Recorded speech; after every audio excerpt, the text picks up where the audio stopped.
अस्सलाम वालेकुम व्यूवर्स, आप देख रहे हैं हमारा YouTube channel Honey live with flowers. तो आज हम आए हैं मोहम्मद राय नदीम साहब के जो चावल काश्त किए हुए हैं, धान की जो फसल है।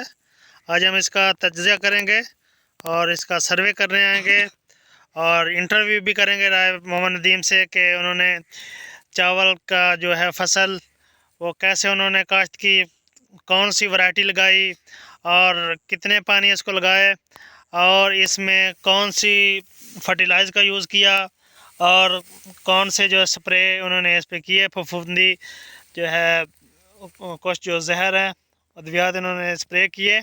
आज इनसे पूछते हैं। पहले तो हम आपको लिए चलते हैं कि आज इसका जो है वो सिट्टा और इसकी जो पैदावार है वो आप देख रहे हैं कि माशाल्लाह बहुत ही प्यारा रिज़ल्ट है।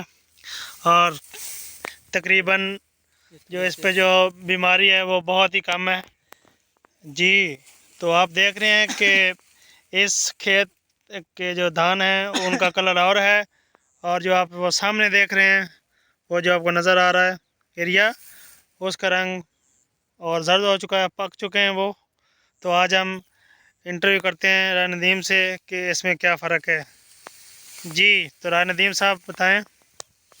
अस्सलाम वालेकुम सर, ये हमारे अंकल की जो है ना फसल है और माशाल्लाह यहाँ पर हमने 5 एकड़ जो है ना ये चावल की जो है ना फसल वो काश्त की है हमने।